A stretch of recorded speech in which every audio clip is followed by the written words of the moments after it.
Hello, ladies and gentlemen, boys and girls. Have you ever wondered why they start this thing with ladies? Hello, gentlemen and ladies. Doesn't really sound good. Anyway, hello, ladies and gentlemen, boys and girls. Welcome to another episode here on the Life Signatures Radio. Thank you so much for tuning in, whatever place it is that you are listening to. If it's a morning, if it's an evening, it's an afternoon, I'm hoping that everything is okay with you. These episodes, this podcast is always about purpose, productivity, and resilience. And in our bid to create a lot of content around those lines, sometimes we normally, in fact, most of the times we normally deploy a series of messages. And I love series of messages because they allow us to zoom in and zone in into a particular topic or a particular idea and just exhaust it. So today we are continuing to talk about this idea of how would someone know that they have owned their purpose? What are the signs? Going to talk about the 5 signs that you own your purpose. We've started building a foundation around this and we've done 3 episodes so far.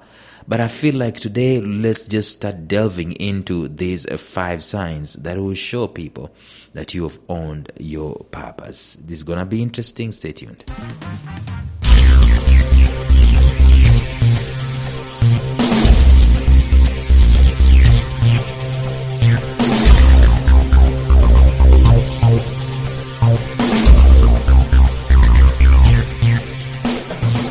Welcome to the Life Signatures podcast with Lawrence Namale.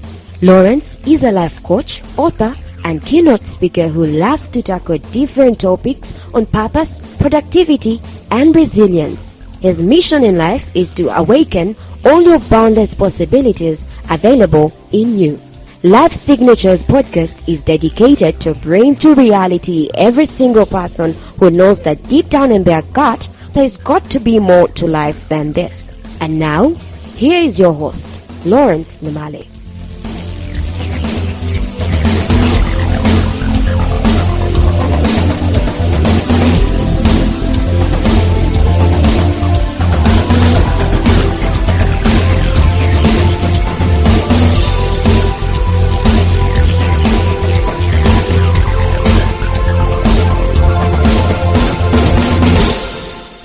The concept of ownership is not that foreign to any human being. In fact, even as we grow up, for some reason we start identifying ourselves with whatever we own. A child doesn't want to share his toys because they feel like they're mine, it's mine. Feel like if someone else uses their toys, they're going to lose ownership. So ownership is not something foreign. When we grow up, the more we keep growing up, the more we think that we're going to continue owning things. The more we want to continue owning things. And sometimes we feel like the more I own, the more satisfied and fulfilled I am going to be. Now, I have nothing against owning things. I have absolutely nothing against that. But there's just one thing that we also need to focus on and own it. That thing is our purpose.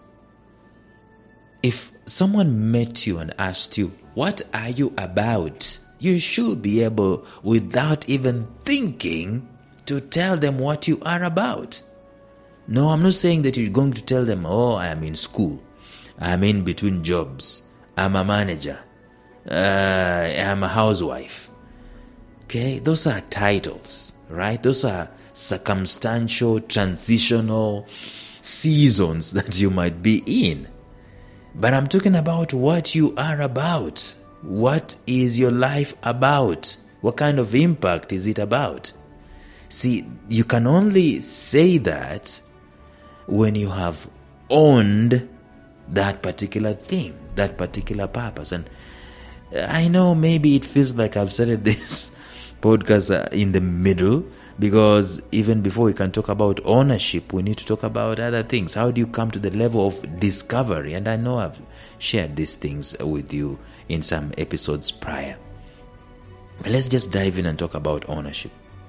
The very first thing that is going to cause you to know, or people to know, that you have owned your purpose, or you are identified with your purpose, In fact, let me just say this before I can tell you the first thing. See, ownership is identity. When I talk about leadership, people will think about John C. Maxwell. When I talk about entrepreneurship, people might start thinking about Mark Zuckerberg, Steve Jobs. When I talk about leadership in terms of civil rights, automatically people are going to start thinking about Martin Luther King Jr. When I talk about humanitarian, whatever it is, people will start thinking about Mother Teresa. Why is that way?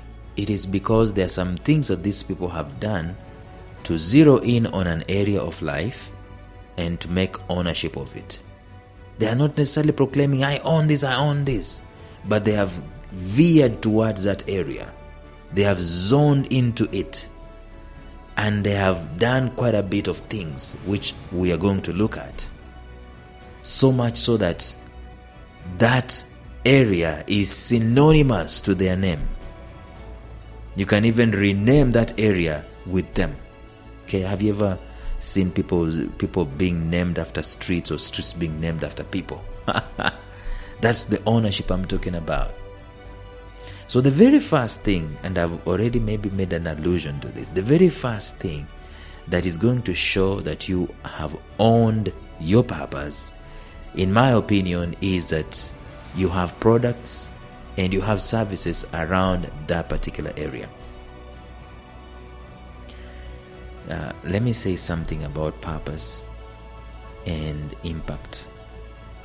The bridge between solutions / impact and your purpose is your products. On the other end of the impact are the people that are going to be ministered to by your purpose. And on the other end, it's you. How do you bridge this gap? You say, oh, I am called to do A, B, C, and D. How are you going to do it? You're going to do it with a product or a service. Solutions always revolve around products and services. Now, when I start talking about this, you start realizing very early on that purpose is not necessarily some woo spiritual thing that cannot be monetized. You realize that purpose actually is smack in the middle of business. And I've always been thinking about this. Show me a business that is not a purpose business. It will be a business that doesn't have products, doesn't have services, doesn't have solutions, doesn't solve problems, doesn't add value to this world or to someone else. That will be a company or an organization without what? Without purpose. It goes without saying. So the very first indication that you have owned, owning means you're standing on that particular mountain, you're being identified with it. When your name is mentioned, that mountain comes to people's minds. Or when that mountain is mentioned, your name comes to people's minds. That is what ownership is all about. But you're going to have that done only when you have products and services. At least for the most part, you have something that you are delivering, because purpose is about deliverance actually. Purpose is about delivering someone else, one way or another. And I'm not saying that people who are being delivered are in darkness and so. No, deliverance is not necessarily out of darkness. When you are sick and you visit a doctor and a doctor prescribes something and does something and you get healed, that is a purpose. That is something that has been that is value that has been added to you.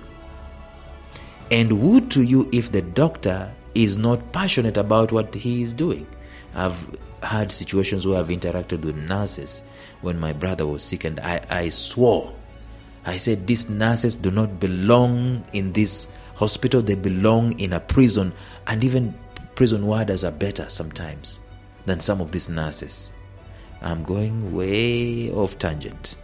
Your purpose will be effective on earth to the degree that you have crafted relevant products and services that people can use to interact with those with that particular purpose. And it is those products and those services that are tools that change the lives of people. I mean, without these products and these services, how would you dispense your purpose? It is these products and services that are used to fight off the villain that you are hating. You know, if you're a doctor, you hate sickness, you hate suffering. So what are you going to use to elevate to annihilate that villain? You're going to use products and you're going to use services, needles and medicine and cannulas and all those things. So if someone says, I'm a man of purpose, ask them this question: what are your products and your services? It is possible that you can know your purpose but totally miss how to be effective because you don't have products and you don't have services.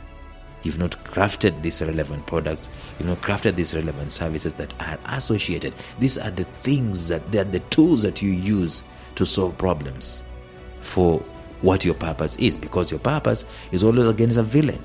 Purpose ownership comes to you when you have when you are identified with the respective products and respective services that are passionately built around you elevating someone's pain. If you are saying, I'm a motivational speaker, what are your products and their services? It cannot be copying and pasting Les Brown's speeches. You might be having content in terms of books, content in terms of your own speeches, content in terms of your own videos, in terms of your own podcasts and so on. What are your products and services? So you will know that you've owned a semblance of purpose. In fact, some of you who think that, I don't know my purpose. I'm going to ask you, what products and what services do you have? That's an indication of what you've owned in terms of your purpose. Makes it easy, isn't it? There are some people who actually, did you know that? There's some people who are actually smack in the middle of their purpose pursuit, but they don't know. They don't know. So I'm going to show you one way. What products, what services have you created? That indicates where your purpose is.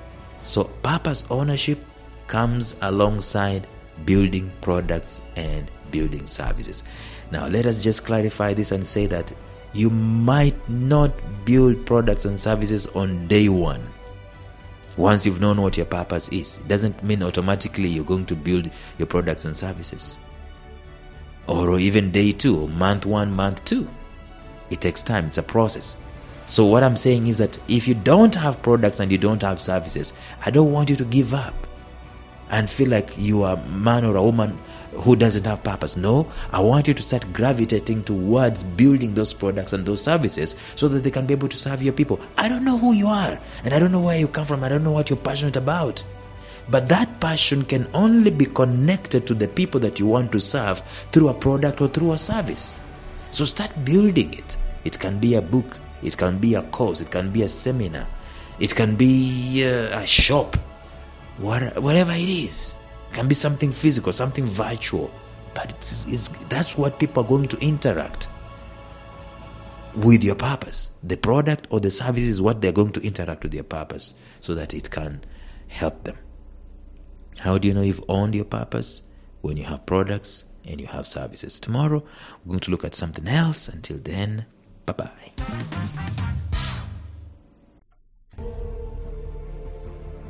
Thank you for listening to Life Signatures Radio. If you enjoyed today's show, subscribe to Life Signatures Radio on iTunes, Stitcher, or visit our website at lifesignatures.libsyn.com. Life Signatures Radio, fresh, clean, and inspiring.